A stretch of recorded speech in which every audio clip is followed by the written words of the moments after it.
you're sworn in, that's a kind of a debatable point. But if you are sworn in... It's not debatable. There's nothing debatable. Well, what can you do if you're not sworn in, sir? If you're not sworn in, what are you going to do? That is nothing debatable. I will be sworn in. The department is legal. I am the junior senator. Well, I understand. Believe me, I understand where you're coming from a legal perspective. And the point is, you might need to end up challenging this in court. But there are some who feel that that could drag on for 2 years and end up using up the rest of Barack Obama's term. We won't. We won't have that problem. Okay. Well, getting back to my question, though, if you do end up being able to be in that seat and actually do some work there in the Senate, what is the first order of business that you want to do in terms of helping not only the country but the people of Illinois?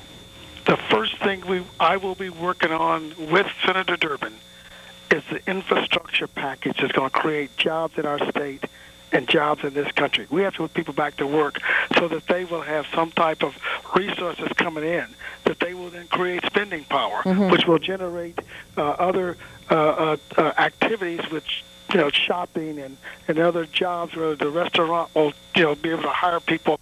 And that's the type of thing that's really at a crisis in this country because there are no jobs. Well, clearly, in these economic times. Sir, stay on the phone. As you know, we've... No, I have to go. What do you mean, Steve? I have to go. Well, we're not done with the segments yet. You said you'd stay for 2 segments?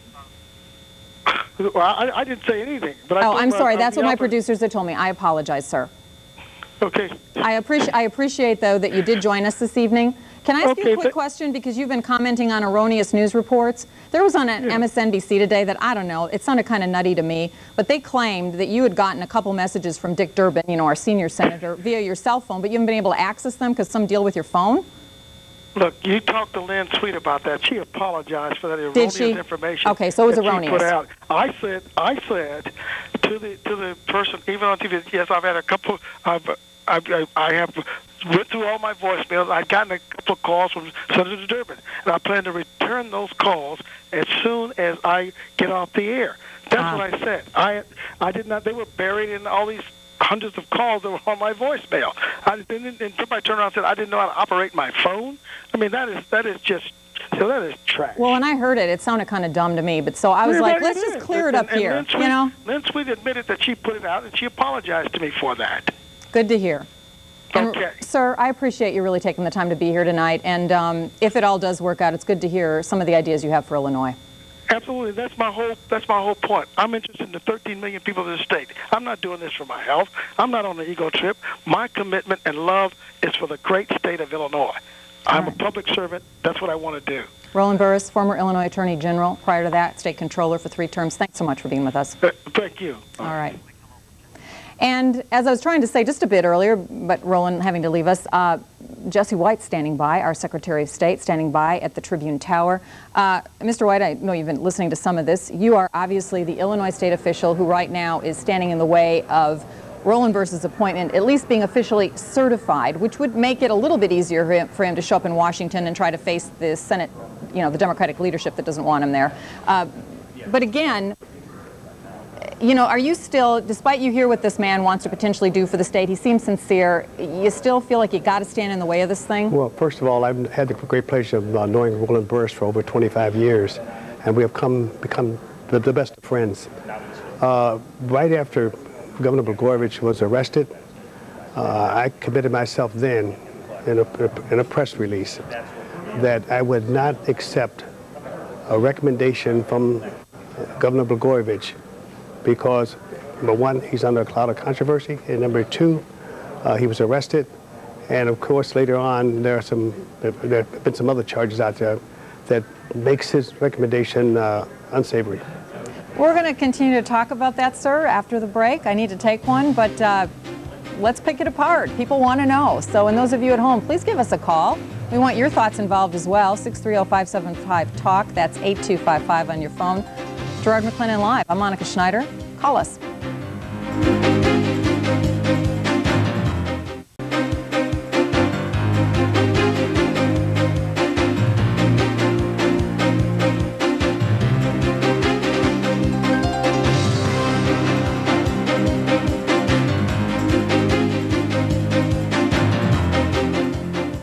So So negative comments there from our blog on Roland Burris potentially making it to the U.S. Senate from Illinois. But of course, earlier we heard some folks who really want to see him get into the Senate and keep the spot for an African American. Jesse White, our Secretary of State, is joining us from the Tribune Tower. Before the break, sir, you told us that basically before Roland Burris was ever a part of this, you really had a complete problem with the governor of Illinois when he's under such scrutiny by the feds for corruption allegations, making any type of a selection for the Senate, so you weren't going to sign off on it. But yet you yourself has been quoted as saying of Roland Burris that he is a gentleman of impeccable credentials. At some point, is it okay to perhaps rethink your thinking because he might make a good senator? The only way in which I'm going to rethink this issue, and that is if you have another person to serve as governor, like for example Pat Quinn, if he were to replace Governor Blagojevich and appoint Roland Burris, I would support him.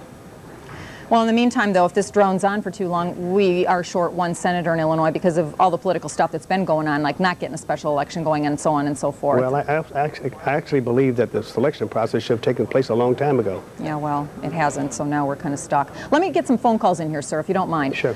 We've got Mark from the Southwest side. Mark, let's hear your take on all of this. Where are you on this whole Roland Burris appointment business? Well, I think we've done an unfortunate thing in not really showing people what the law really is, because there's only one legal case that has standing, and that was the case against Alan Clayton Powell being seated. Back in 1969, when he tried to get in the House, and they tried to fight him, and he went to the U.S. Supreme Court, and the Supreme Court finally said he's in. And now, so let me read to you for the listeners what the Supreme Court ruled. It said, when it comes to the qualifications for seating, qualifications that are not a part of the Constitution may not be added except through a constitutional amendment.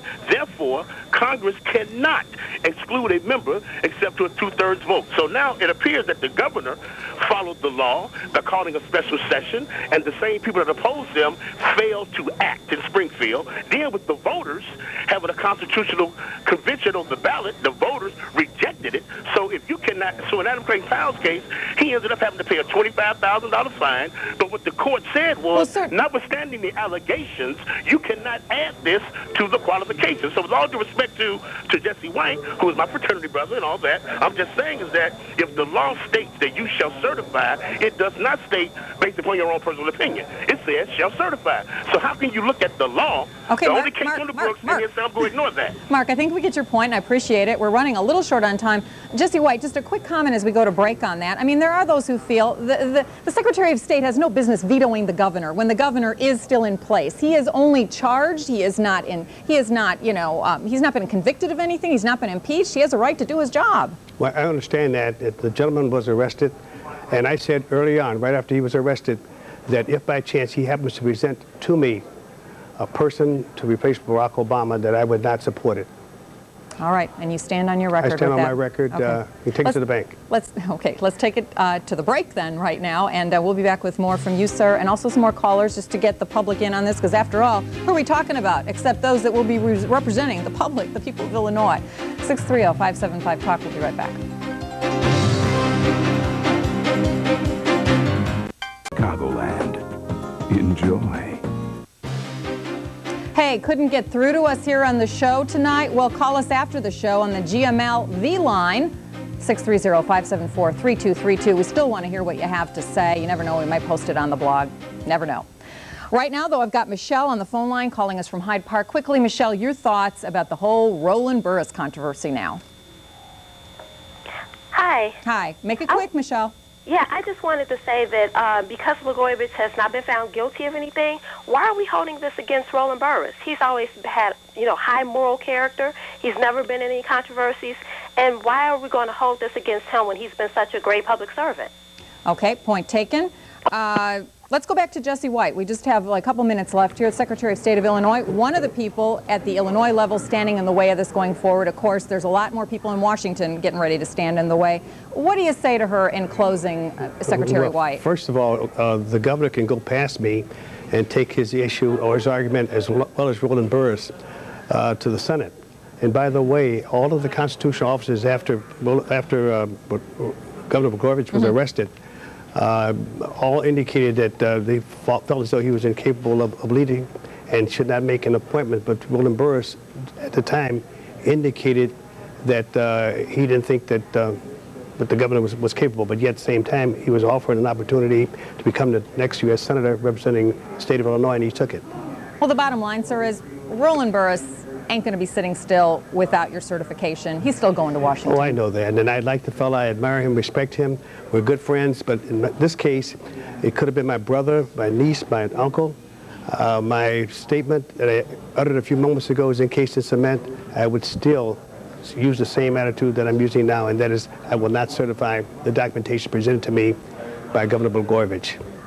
Okay, sir. Secretary of State, Jesse White, thanks so much for being with us. Thank you. Appreciate you weighing in on this as well.